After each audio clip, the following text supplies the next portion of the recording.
A Wiener World presentation.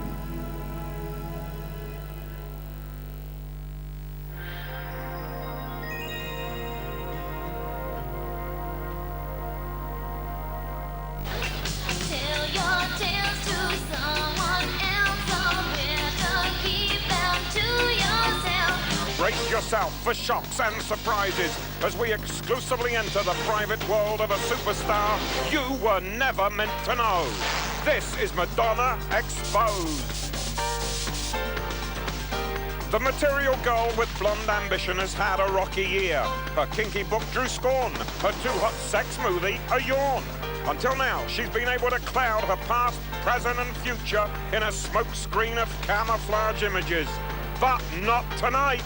Madonna tried to stop this broadcast, and here are just some of the reasons why. For the very first time, you'll see outtakes from her first movie, A Wild Child, uncut and uncensored. Get it there. Hear her very first demo tape, the one she never wanted played. Check out the provocative photos she posed for as a starving unknown. Meet the woman who sacrificed everything only to be fired. She breaks her silence at last, as does Slam, the sperm dancer who saw what really happened behind the scenes of the Blonde Ambition tour. Plus, people from Madonna's past reveal first-hand secrets of the girl they loved and lost, the girl they only thought they knew. The stepmother. Style, really. The school chum. Accused of lesbian. The girlfriend. Looks adversity. And the boyfriend.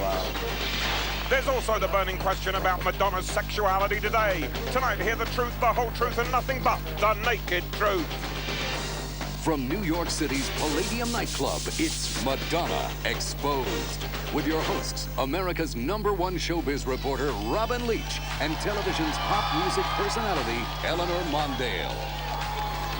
Welcome to what's certain to be a very controversial 2 hours. So controversial that Madonna tried to silence us. Pressures. It failed. When we tell you Madonna's story, you'll understand why. Tonight, you won't officially hear her sing or watch her dance because she banned us from airing any of her own videos. But for everything else, press, including even more secrets from best-selling author Randy Taraborelli for a bombshell book, stay tuned and hold on tight. You know, I've been a big fan of Madonna's for her whole career, I think, but she really lost me on the book. Well, she lost me. I think she lost all of America with that sex book. Now, before our party gets underway, we do recognize that some viewers may be offended by Madonna's artistic expressions, so viewing discretion is urged. Also, a word to Madonna, because I know that you're watching. How can someone who blasted MTV over censorship try to gag us? What is it that you want to hide? Now, 1 hour ago, you, Madonna, your lawyers, your manager, and your publicist were given a special telephone number to challenge anything that's said tonight. This is the phone, Madonna. It reaches me direct. It reaches our viewers direct. So it's your call, your choice. Well, as you can see, the party here is really in full swing. But amongst the guests here, the buzz on Madonna is that for the last few months have been so controversial. No, you're not kidding. Some people say any publicity is good publicity, but you know, there's a lot of flack over those negative headlines. Well, one thing's for sure, Madonna's well schooled in scandal. Pop culture's lurid lightning rod began conducting her own storms of current sexual controversy back in 1990. When her Justify My Love record was deemed too raunchy for MTV, she spun the ban into pure marketing magic. The libido torpedo turned the song into a video single and peddled it for $9.95. She even justified Sex for Sales as a campaign against, of all things, censorship. Madonna then pulled off another cunning stunt on her maiden publishing venture in 1992. Hyped as the media event of the year, she unleashed a pillow picture book of kinky capers and erotic text. It made headlines when Japan banned it.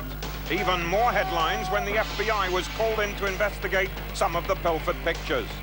The stroke of genius was keeping it under wraps. Result, Madonna Mania, to plunk down $49.95 a copy. Some fans even lined up for $1 a peek in private back booths. Partially shot in Miami Beach, in public no less, These exclusive behind-the-scenes show some of the most X-rated moments the censors would allow on television. Don't worry, we won't show you Madonna's water sports with Isabella Rossellini, nor her sun lotion motion with Naomi Campbell, and especially not the potty training with Vanilla Ice. Its literary launch was a star-studded media blitz. Only the guests seemed to be in on the joke, but kinky sex could be unleashed on the public as a slick sales tool. Amid the leather and lace extravaganza of domination and degradation, Madonna made her grand entrance dressed as an innocent Heidi. She had the last laugh amid couples feigning sex in a mock-up dungeon. America lapped it up. Proving that S&M also stands for sex and money, her book sold 500,000 copies in the first week and also spawned an album. But after 3 late-night airings, MTV pulled the plug on Erotica, citing its lusty lyrics as too hot to handle. Seizing the moment, Madonna again blasted them for censorship. Yet, it's the same outspoken champion of free speech who tried to silence us. Madonna's next artful shocker was at a fashion benefit when opportunity knocked. PR-wise, it ranked as a crowning moment. The world's press clamoring to capture a one-woman headline machine, giving them the kiss-off. Madonna grabbed even more attention by hinting at a bisexual whirl with comedian Bernhardt. A catfight followed later when she accused the superstar of snatching away her girlfriend. A miffed Bernhardt vocally complained to radio's controversial Howard Stern. Sandra was really mad. Sandra's one of those women who says what she feels. Model gal Ingrid Casares reportedly met a topless Madonna hosting an all-girl 1991 New Year's Eve party. Sparks flew, apparently causing such friction between the former couple that New York columnist Richard Johnson claimed the star KO'd Sarah's big record deal. Madonna began 1993 with Body of Evidence, a sex movie touted as a that some critics said was instead a bomb. They cringed at its contrived kinkiness, even laughing during the crime drama that Madonna wanted to be taken seriously. After just a few weeks, it vanished from movie theaters. The word on Body is that rigor mortis had set in. Has she gone too far this time? Has the turn-on become a turn-off? Predictably, Madonna could care less. I think that I'm misunderstood, but I think that's okay. I don't expect everyone to get everything that I'm about. If Madonna has any skeletons left in her closet, author Randy Taraborelli knows all about them. Our first guest up here, away from the party and in the VIP room at the Palladium, wrote best-selling biographies on Michael Jackson and Diana Ross. Now he's taking on Madonna. And tonight, you get the advance peek right now before the full release of his new book, Shock Value.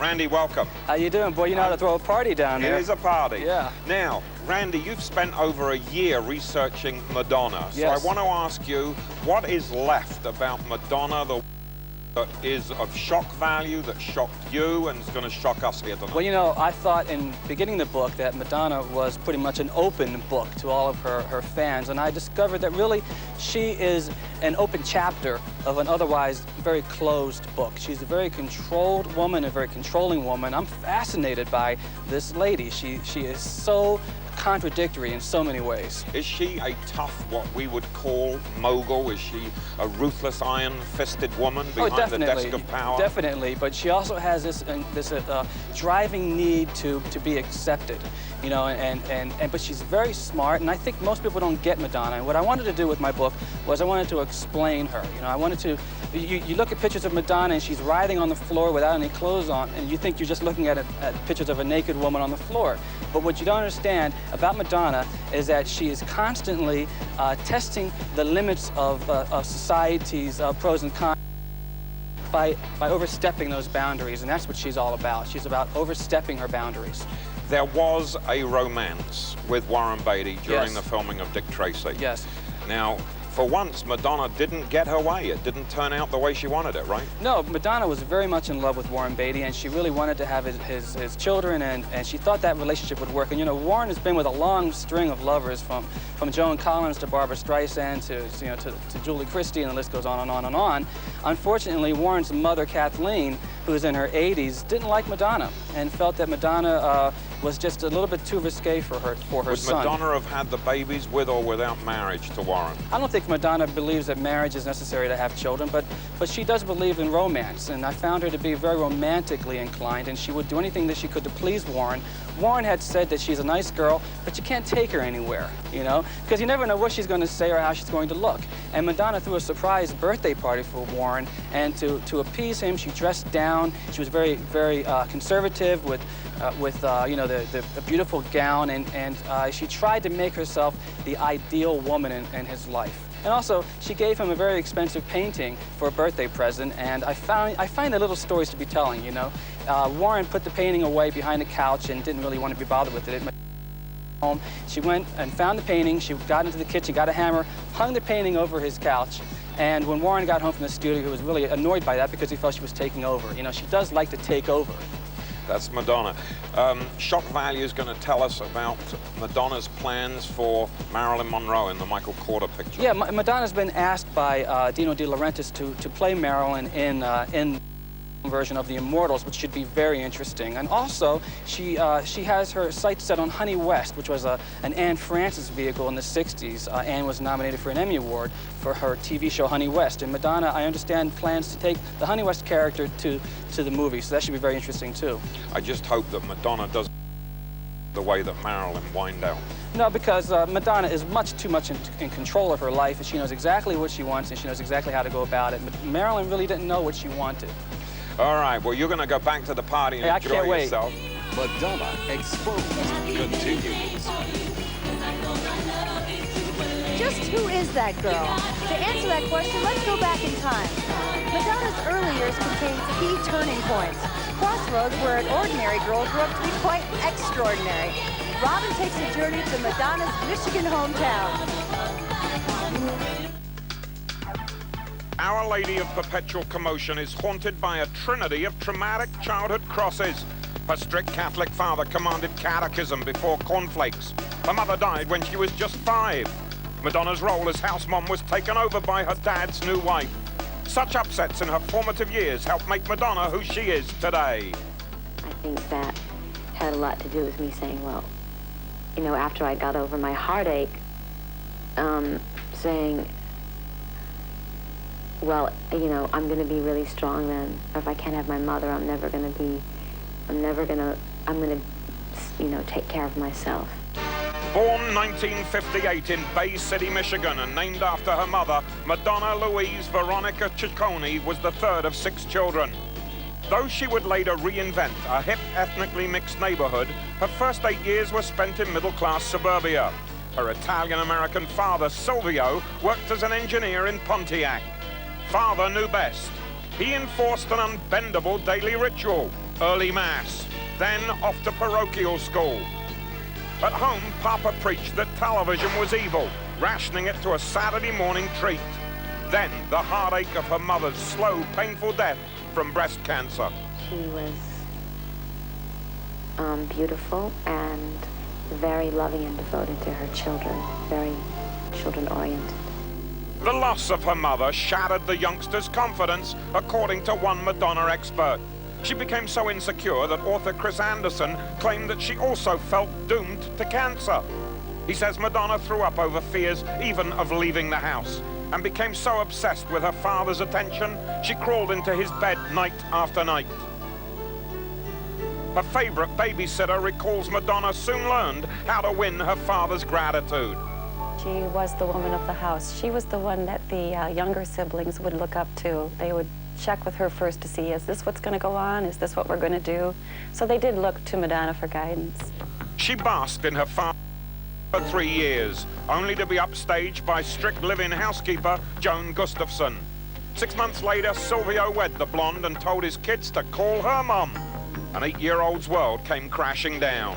The upwardly mobile Ciccones then moved to Rochester, Michigan, where the family still lives today. Madonna's super success hasn't affected them at all. We're still living in the same house, and we still have the same lifestyle, really. Our life has not changed that much. But back at the elementary school, Anderson claims the young Madonna was walloped with rulers and had her mouth taped shut. At age 12, freedom at junior high. 2 years later, maturity with the in crowd. She smoked, plucked her eyebrows, and went from cheerleading to chasing boys, lickety-split. Her guidance counselor says Madonna was a maverick even then. One of the days when she was doing her cheers before the crowd, she had flesh-colored tights on, and when she did her pyramid and flipped over, it, from a distance, looked like she was nude. It shocked the crowd. Wanted her sexuality at a school talent show. She got out in front of the whole student body in the gymnasium and danced vigorously, using a lot of body movement to a popular song at the time. And it was pretty controversial, and I looked around at other faculty to see if any eyebrows were being raised. Her father wasn't real pleased, but she was a bright student, talented cheerleader, honor roll, involved in a Big Brother Sister program, thespian group, and there's a real positive image that she maintained throughout her high school that she doesn't always get credit for it. Packing a 140 IQ, Madonna founded the drama club and played an ingenue. It wowed her teacher. The spotlight came on her. Everyone was focusing on Madonna. And she was wonderful because of that vibrant personality and the charisma that she had even in those days. At age 14, Madonna began play lessons from an instructor who also took her cruising Detroit's gay bars. Her teachers never knew what their straight-A student was up to. She was taking dancing lessons after school when a lot of kids were out having Cokes and burgers and having a good time. Emboldened by her walk on the wild, Madonna then seduced a school hunk in the back of his caddy, according to Arthur Anderson. He was 17, she was 15. The taste of taboo turned her in a whole new direction. She was experimenting with unusual clothes. I know there was a period of time where she just suddenly didn't shave her legs, and I remember she started safety pins in her clothing. Desperately seeking difference, she won a dance scholarship and took her first apartment. Her roommate, now a choreographer, recalls an 18-year-old smitten with dancing. Her obsession was her work. I've never seen anybody work so hard. Whitley says Madonna was determined to seal that friendship. She embarked on what seemed to be a very calculated campaign to be my friend, capital letters. And I resisted at first, but little by little she won me over. She was very warm and tender, funny, thoughtful, and determined. She just seemed determined to break down whatever limits and boundaries I put up. The duo became partners in more than hijinks. We would go after class sometimes to candy stores, fast food stores, just to get a snack, and she would come out with stuff I knew she hadn't bought. And she started to convince me that it was something we could do together, and I became enthusiastic about shoplifting. Apparently, that wasn't all Madonna was eager to grab. She was very huggy, very touchy. It took me back for a while, but I got used to it, and after a while, it just became part of the way we related to each other. While Whitley was away, Madonna poured out her feelings about female friends. Oh, my Whitley, I miss you so much already. You have left bits of yourself everywhere, but they make me want to be able to touch you even more. Last night, I went out dancing at the Blue Frog with Linda. I've been using your ID to get in everywhere. You left it in your coat pocket. Well, I sure had a good time.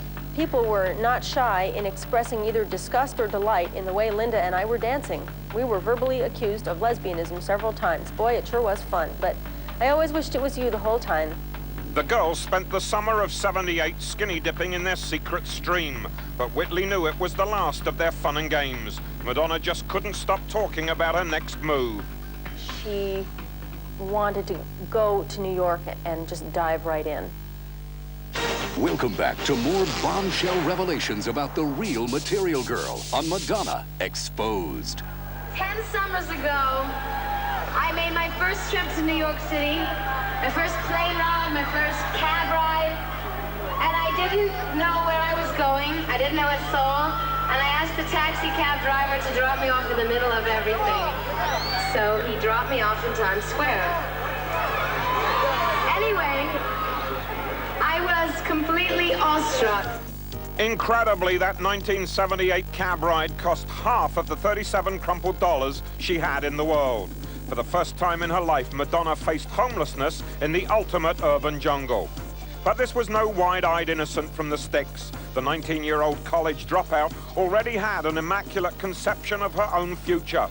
Chris Anderson's book records a stranger inviting her to crash at his apartment, her accepting without hesitation and staying 2 weeks. A counter job at a midtown Dunkin' Donuts then earned enough for a 6-week workshop with the Alvin Ailey Dance Company. Flat broke again, she later bragged to friends that she scavenged trash cans, wolfing down the buns from... Then came a night job as a hat check girl at a Manhattan landmark. Its manager recalls her virtually destitute. She was a frail gal. I thought that perhaps her meals here were about the only ones that she had during the day. The bare facts of survival in the big city meant stripping to the bones for money. Ultimately, some of those nude pictures would come back to haunt her. One of the artists who hired Madonna recalls her eking out a meager living from modeling. For the very first time on television are the portraits that kept her from starving. That was her livelihood. That's how she got paid. We always paid her in cash. It was basically $7 an hour in those days. What I remember most about those years is the fact that she was always moving from one place to another, staying with friends, staying with other groups, always sharing living quarters. And so it was hard to keep track of her. She was very cooperative, and she was always willing to do very energetic, very enthusiastic kinds of poses. Some apparently more enthusiastic than others. In 1985, fans were stunned by a steamy spread from way back then that simultaneously surfaced in dueling center spreads. But what's never been shown until now are these exclusive pictures taken by the late photographer Bill Stone. Released for your eyes only, they are displayed for the very first time. The sexy layout that really got Madonna upset was from a '79 session with Martin Schreiber. He paid her $30 for 90 minutes. What was Madonna feeling at the time that she posed for these? I don't think she was really enjoying doing this, where some models come in, they have a whole presence about them, and they have no qualms. I felt that she was doing it just because she needed the money. Author Chris Anderson says the photographer wooed the waif, wining her at his loft studio and treating her to expensive candlelit dinners. But she was no one-man woman. Those who knew her recall her nickname was McDonna, an uncharitable reference to the number served. One of her first conquests was a musician. They met at a downtown disco and hit it off at once. Anderson says many men helped her to the top, but it was Dan Gilroy who taught her guitar chords while they shacked up in an abandoned synagogue. Oy vey. Madonna didn't just join Dan's band, she took over as lead singer. Ambition? Artistic difference? Whatever caused the bust-up, Dan's not telling any tales out of shul. Back in Manhattan, Madonna moved into a cockroach-infested fourth-floor walk-up in the grungy. There she crashed with watching one become the darling of the art world, the late AIDS victim Keith Haring. Another roomie from way back was dancer Erica Bell, with whom she shared a very special friendship. Amid the challenges of Alphabet City, she told me that for Madonna, survival was as easy as avenues A, B, and C. How tough was it at the beginning for the two of you? No furniture, no money. We didn't think of it as tough. I mean, at the time, we didn't think of it as, we're living a tough life. This is so tough. We had a lot of fun. I think she's the type of person that looks adversity in the eyes and thinks, I can beat this. If there's a problem, she's a pretty strong woman. Strong enough to steal the spotlight from a band in a pioneer music video as seen in this rare clip. Cast as a lowly dance extra, Madonna grabbed glory from a bit part. The producer recalls her shamelessly out-boogieing the competition. I do remember talking to her often during the shoot, talking at her because herself and her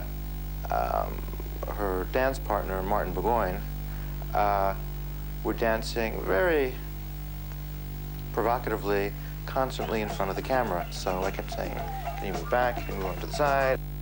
And she was showing a very flamboyant, attention-grabbing attitude.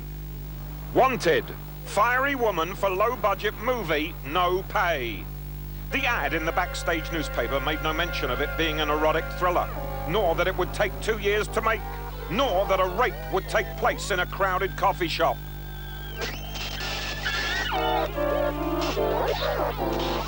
Though she didn't fly off to Hollywood as a result, Stephen John Lewicki's film did showcase her talent. I have to get out of here. Okay. Oh, please take me away from your statue, please. Okay.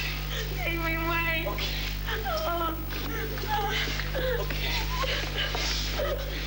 Madonna may not be happy about it, but one outtake that was saved proved strangely prophetic. Everyone brags about making changes in their lives. But I know too well that to realize that you want to do something and then to actually get there, it's two different things. You can make the effort, you can have the desire, but it's not enough. Need something more. Madonna must have taken those words to heart. Joining me now from the party downstairs is the director who in the picture, Stephen John. John, I got to ask you, you advertise in the backstage newspaper for actresses. You weren't going to pay them, but there must have been a lot of actresses that still wanted a lucky break. Why did you pick Madonna out of all of them? Well, Robin, it was quite interesting. I put an ad in Backstage magazine that was asking for a fiery, dominant brunette girl in her 20s who could act and dance. And I got something like 300 responses, most of which were 8x10 black and white glossies with summer stock theater resumes on the back, all of which were incredibly boring.